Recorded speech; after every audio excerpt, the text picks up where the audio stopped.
Hello friends, self channel में आपका स्वागत है। आज हम देखेंगे मॉक टेस्ट 2 के जो आने वाली हर एग्ज़ाम में नॉर्सेट हो, यूपीपीएससी हो, सीएच हो, आरआरबी हो, ईएसआईसी हर एग्ज़ाम के लिए हम अच्छे क्वेश्चन डील करेंगे। वीडियो पूरा देखना और हम रेशनल के साथ देखेंगे।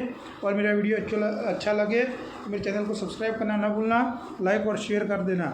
तो स्टार्ट करते हैं आज का पहला question. Treatment of choice for open angle glaucoma. Open angle glaucoma के लिए चॉइस ऑफ ट्रीटमेंट क्या है? A surgical laser iridectomy, B medical timolol, C trabeculoplasty, D none of the above. तो उसमें हमारा सही आंसर क्या होगा? ओपन एंगल ग्लूकोमा के लिए हम मेडिकल ट्रीटमेंट टिमोलोल देते हैं। अब सबका डिस्क्रिप्शन देख लेते हैं हम कि ओपन एंगल ग्लूकोमा है क्या। ओपन एंगल ग्लूकोमा क्या है? ओपन एंगल ग्लूकोमा वो क्रॉनिक और प्रोग्रेसिव और इरिवर्सिबल क्या है? क्रॉनिक, प्रोग्रेसिव और इरिवर्सिबल मल्टीफैक्टर ऑप्टिक न्यूरोपैथी है ओपन एंगल ग्लूकोमा। ठीक है। और ओपन एंगल ग्लूकोमा में होता क्या है? जो एंटीरियर चैम्बर और ऑप्टिक नर्व का हेड होता है उसमें चेंजेस देखने को मिलता है। उसकी वजह से ओपन एंगल ग्लूकोमा में हमें पेरिफेरल विजन्स लॉस देखने को हमें मिलता है। ठीक है। और उसका जो एमसीक्यू थे उसके बारे में हम रेशनल देखते हैं कि फर्स्ट था आइडेक्टोमी। जो सर्जिकल ट्रीटमेंट होती है उसमें क्या होता है कि वो जब पिपिलरी ब्लॉक ग्लूकोमा होता है उसके लिए हम आइडेक्टोमी करवाते हैं। ठीक है। उसमें क्या होता है, जो आई का फ्रंट पार्ट होता है उसमें जो फ्लूइड का फ्लो होता है उसको रिस्टोर किया जाता है और पिपिल से पास किया जाता है, और जो ब्लॉक पार्ट है उससे पास किया जाता है, उसको हम आइडेक्टोमी से नाम से जानते हैं। और टिमोलोल का हम देख लेते हैं रेशनल। टिमोलोल क्या है? टिमोलोल क्या है? एक मेडिकेशन है। क्या है वो? मेडिकेशन है कि जिसके अंदर हम क्या करते हैं, वो ओपन एंगल ग्लूकोमा के लिए यूज़ की जाती है और ऑक्यूलर हाइपरटेंशन में भी वो यूज़ की जाती है। ठीक है। और वो बीटा ब्लॉकर ग्रुप की ड्रग्स है, याद रखना। टिमोलोल किस ग्रुप की है? बीटा ब्लॉकर ग्रुप की है। और वो हेमिंजियोमा, हाइपरटेंशंस, मायोकार्डियल इन्फेक्शंस, माइग्रेन के प्रोफाइलेक्सिस में और आर्टेरियल फिब्रिलेशंस में हम टिमोलोल का यूज़ करते हैं। ठीक है। याद रखना, टिमोलोल ओपन एंगल ग्लूकोमा में दी जाती है। और ट्रेबेक्युलोप्लास्टी क्या है? तो वो लेसर ट्रीटमेंट है। क्या है? लेसर ट्रीटमेंट ऑफ ग्लूकोमा की लेसर ट्रीटमेंट है। तो सेकंड नंबर का क्वेश्चन देखते हैं हम। क्लाइमीडिया मेकोस। क्लाइमीडिया किसकी वजह से देखने को मिलता है? Trachoma, salpingitis and non gonococcal urethritis, conjunctivitis, all of the above. तो उसमें हमारा सही आंसर होगा ऑल ऑफ दी अबव की वजह से देखने को मिलता है। क्लाइमीडिया क्या है? क्लाइमीडिया एक बैक्टीरियल इन्फेक्शन से है। ठीक है। और कॉमनली वो सेक्सुअल ट्रांसमिटेड से फैलता है, लेकिन उसका कोई मे नॉट कोज सिम्टम्स, उसका कोई कोज मिला नहीं है, लेकिन वो बैक्टीरियल इन्फेक्शंस है। मोस्ट ऑफली ऑल एज के पीपल के अंदर ये देखने को मिलता है और यंग वुमेन में सबसे ज़्यादा ये देखने को मिलता है क्लाइमीडिया बैक्टीरियल इन्फेक्शंस। ठीक है। थर्ड नंबर का क्वेश्चन देखते हैं हम। Case finding in revised national tuberculosis control programme RNTCP based on A sputum cultures, B sputum microscopy, x-ray chest, history taking. अब आरएनटीसीपी में सबसे बेस्ट फाइंडिंग करने के लिए हमें क्या होता है करना? स्पुटम माइक्रोस्कोपी करना होता है। रेशनल देखते हैं उसका कि revise national tuberculosis control programmes क्या था? पहले क्या स्टार्ट हुआ था? गवर्नमेंट ने एनटीपी स्टार्ट किया था, नेशनल ट्यूबरकुलोसिस कंट्रोल प्रोग्राम 1962 में ये स्टार्ट किया हुआ था। ठीक है। लेकिन गवर्नमेंट को उसका जो रिजल्ट चाहिए था वो रिजल्ट्स मिला नहीं। फिर एनटीपी को क्या किया? रिवाइज किया। 1992 में एनटीपी को क्या किया? रिवाइज किया और पायलट स्टडी 1993 में स्टार्ट की। और पायलट स्टडी के बाद डोज स्ट्रेटेजी क्या हुआ? डोज स्ट्रेटेजी को इंडिया में लाए, उसको बोलते हैं हम आरएनटीसीपी। ठीक है। डोज का नाम है पूरा direct observations treatment short term. और ये प्रोग्राम को इम्प्लीमेंट कब किया? 24 मार्च 2006 के दिन पूरा प्रोग्राम को कंट्री वाइड कवर किया गया। ठीक है। आरएनटीसीपी याद रखना है। चलो अगला question. Short shuffling gait is a characteristic seen in. Short shuffling gait किस में देखने को मिलता है? Parkinsonisms, rickets, deep vein thrombosis और एम्पुटेशंस, तो हमारा सही आंसर होगा कि शॉर्ट सफलिंग गेट किस में देखने को मिलेगा, पार्किंसोनिज्म में देखने को मिलेगा। अब देखते हैं सभी का रेशनल कि पार्किंसंस डिजीज़ क्या है। वो सेंट्रल नर्वस सिस्टम का डिसऑर्डर है, ठीक है, और उसको वो क्या करता है, मूवमेंट पे अफेक्ट करता है और इसकी वजह से ट्रेमर देखने को मिलता है। ये एग्जाम में पूछा हुआ क्वेश्चन है। उसके अंदर क्या होता है कि ब्रेन की जो नर्वस सेल्स होती है वो डैमेज होती है और डोपामाइन का लेवल डिक्रीज़ हो जाता है। याद रखना, पार्किंसंस में डोपामाइन का लेवल क्या होता है, डिक्रीज हो जाता है। ये पूछा हुआ क्वेश्चन से, ठीक है। इसकी वजह से पार्किंसंस के सिम्टम्स देखने को मिलते हैं। सेकंड था हमारा रिकेट्स। तो रिकेट्स को हम क्या कहते हैं, ऑस्टियोमलेशिया।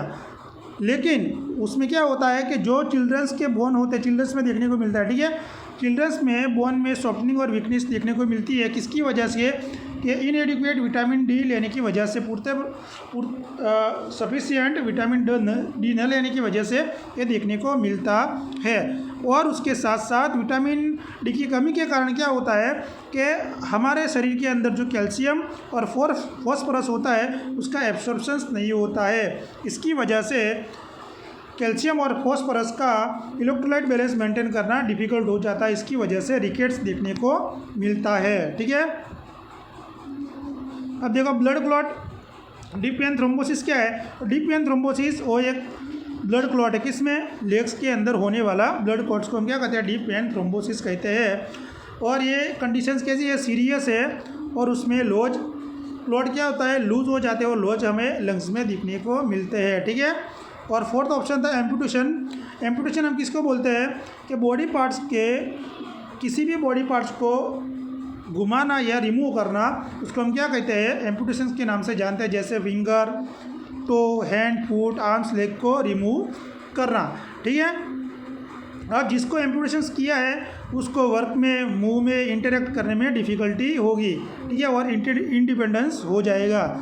और यदि ये पूछा हुआ क्वेश्चन से एम्पुटेशंस किया हुआ पार्ट में पेशेंट्स को पेन हुए, क्या हुआ है, पेन, तो उसको हम फैंटम लिप पेन कहते हैं, ठीक है। ये एग्ज़ाम में पूछा हुआ है। ये एम्पुटेशंस में इमोशनल ट्रॉमा और कॉम्प्लिकेशंस रिकवरी में देखने को मिलता है। चलो अगला क्वेश्चंस। मेरा वीडियो अच्छा लगे तो चैनल को सब्सक्राइब करना ना भूलना। Which of the organism cause peptic ulcer disease. Peptic ulcer disease किसकी वजह से देखने को मिलता है, स्टेफाइलोकोकस, कोरिनेबैक्टीरियम, हेलिकोबैक्टर पाइलोरी और स्ट्रेप्टोकोकस। उसमें हमारा सही आंसर होगा हेलिकोबैक्टर पाइलोरी की वजह से हमें पेप्टिक अल्सर देखने को मिलता है। देखो पेप्टिक अल्सर को हम स्टमक अल्सर के नाम से भी जानते हैं, ठीक है। उसमें क्या होता है कि जो स्टमक, इसोफेगस और इंटेस्टाइन की जो म्यूकोसल लाइन होती है उसमें शोर अथवा अल्सर देखने को हमें मिलता है। और ये अल्सर क्यों होता है, जो स्टमक में एसिड उत्पन्न होता है उसकी वजह से जो लाइनिंग होती है, म्यूकोसल लाइनिंग डैमेज देखने को मिलती है जीआई ट्रैक्ट की। और उसका कॉमन जो कोज होता है एच पाइलोरी हमें देखने को मिलता है, क्या, एच पाइलोरी, ठीक है। और उसकी वजह से भी देखने को मिलता है। अब एंटी इन्फ्लामेटरी और पेन रिलीवर जो एस्प्रिन लेते हैं उसकी वजह से भी ये पेप्टिक अल्सर देखने को मिल सकता है। अगला question, depth of chest in adult child during CPR.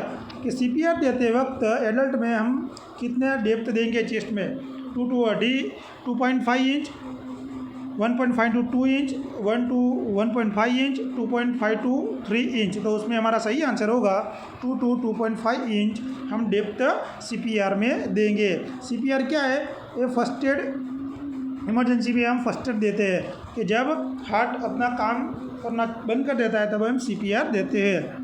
और सीपीआर का वीडियो भी हम सेपरेट लाएंगे। अगला question, which species of Plasmodium is not found in India.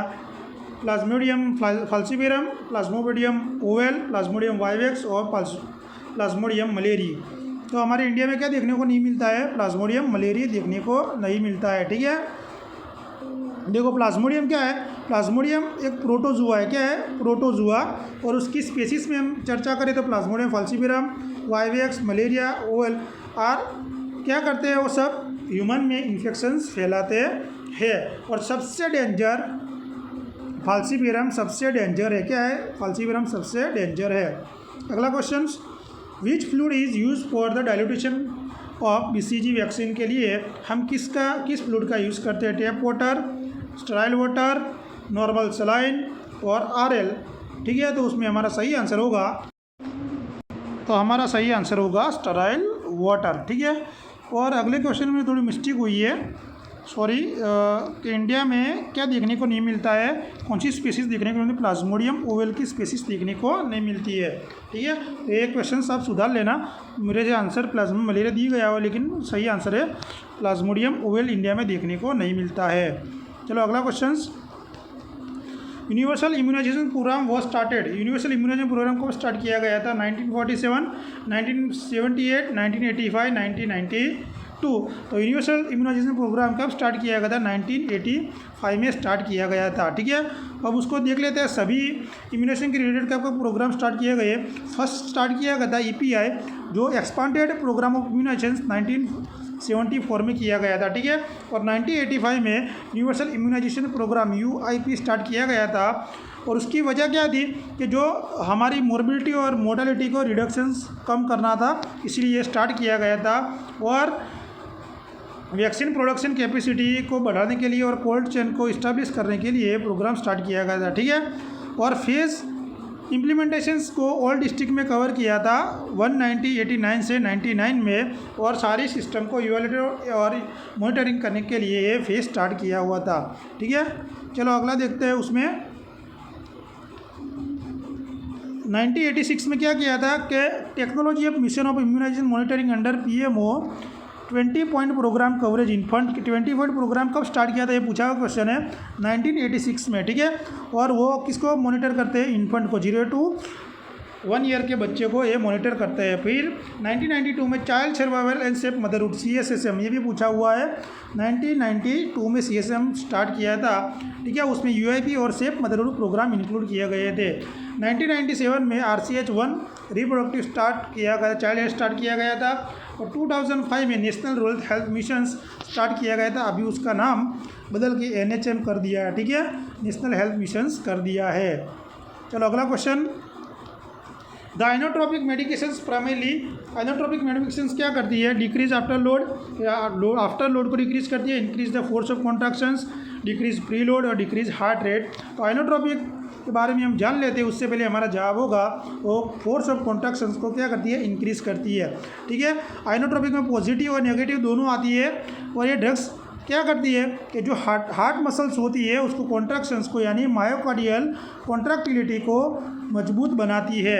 ठीक है, और पॉजिटिव आइनोट्रोपिक एजेंट क्या काम करता है, वो मस्कुलर कॉन्ट्रैक्शन को स्ट्रेंथ देने में काम करता है। ठीक है, और नेगेटिव आइनोट्रोपिक एजेंट क्या काम करते हैं, वो मस्कुलर कॉन्ट्रैक्शन को वीक बनाते हैं। ठीक है, दोनों का काम समझ में आया, पॉजिटिव मजबूत बनाता है और नेगेटिव क्या करता है, वीक बना देता है। ठीक है, जो आइनोट्रोप मतलब पॉजिटिव इफेक्ट, उसका क्या मतलब होता है, पॉजिटिव इफेक्ट। और पॉजिटिव और नेगेटिव आइनोट्रोप्स दोनों ही कार्डियोवास्कुलर कंडीशंस में यूज़ किए जाते हैं। ठीक है, चलो अगला question, which one of this not a cardiac biomarker, नीचे में से कार्डियक बायोमार्कर क्या कौन सा नहीं है, alkaline phosphate, creatine kinase, troponin और मायोग्लोबिन। तो हमारा सही आंसर होगा अल्कलाइन फॉस्फेट नहीं है, तीनों तीन कार्डियक बायोमार्कर है। ठीक है, ट्रोपोनिन उसमें इम्पोर्टेंट है, CKMB, creatine kinase means CKMB। ठीक है, चलो अगला क्वेश्चन, एंटी कीटोजेनिक हार्मोन चीज, एड्रेनालिन, डोब्यूटामिन्स, इंसुलिन और ग्लूकागोन।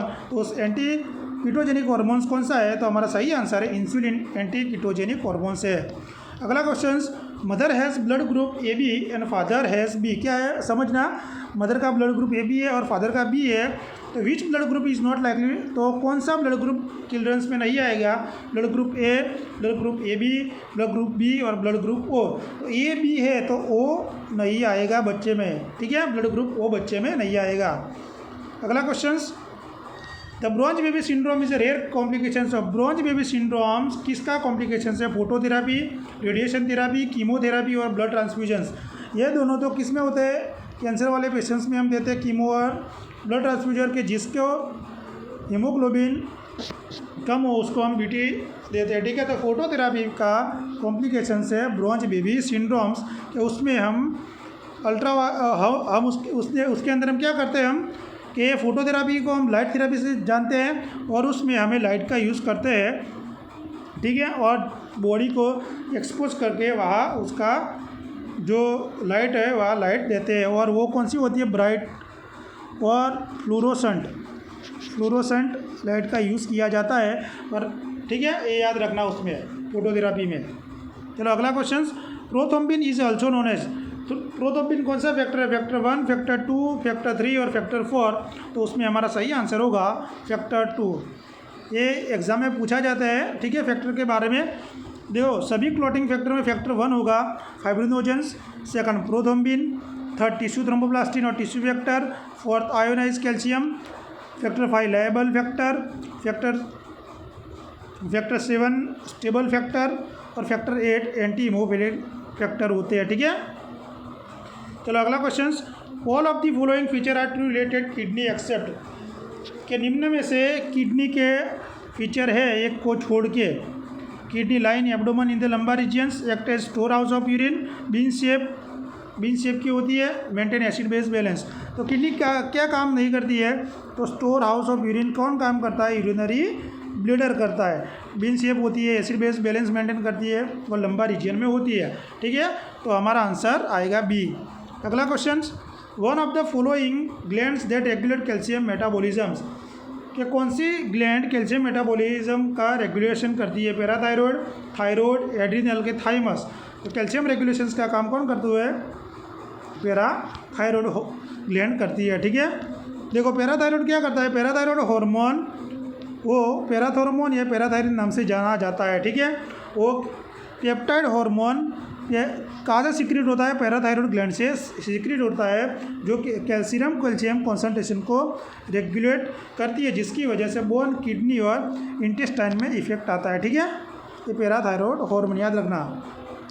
अगला question, component of ORS include, ORS के कंपोनेंट कौन कौन से, NaCl, KCl, H2O sugar, NaCl, KCl sodium citrate, H2O sugar, NaCl, KCl, NaSCO3 sugar, NaCl, KCl, MgCl, H2O। तो उसमें हमारा सही आंसर होगा NaCl, KCl sodium citrate, H2O sugar, जो ORS के कंपोनेंट में आता है।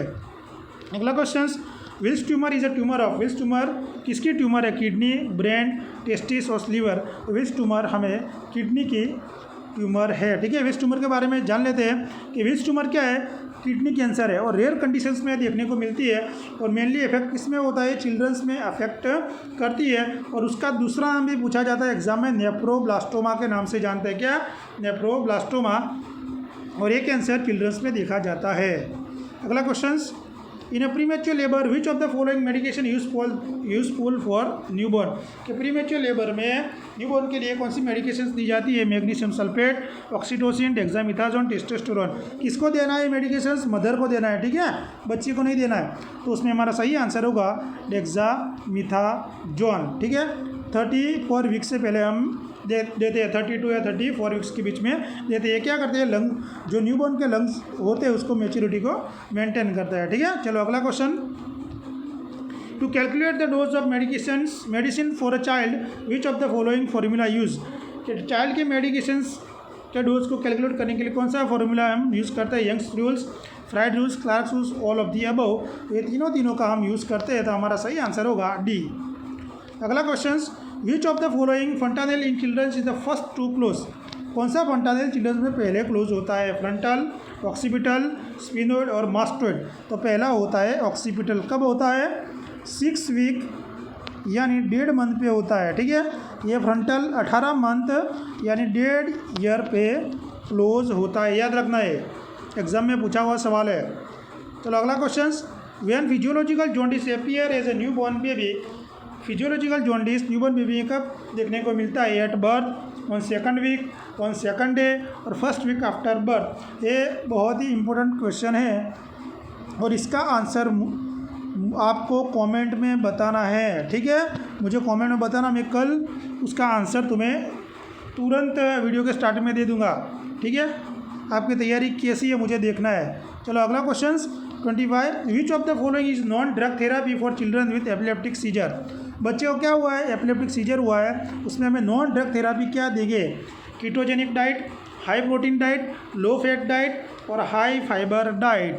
जवाब जानने से पहले मेरे चैनल को सब्सक्राइब न किया हो तो सब्सक्राइब करना न भूलें, वीडियो को लाइक कीजिए, शेयर कीजिए, जिससे मुझे मोटिवेशंस मिलता रहे। उसमें हमारा आंसर होगा कीटोजेनिक डाइट हम देंगे नॉन ड्रग थेरापी में। देखो कीटोजेनिक क्या है, कीटोजेनिक डाइट में क्या होता है कि लो अमाउंट में CO होता है और फैट हमें देखने को मिलता है और सफिशिएंट अमाउंट में हम प्रोटीन देते हैं। क्या देते हैं? प्रोटीन। ये कीटोजेनिक डाइट में आता है। वीडियो देखने के लिए धन्यवाद। कल मिलते हैं अगली वीडियो के साथ।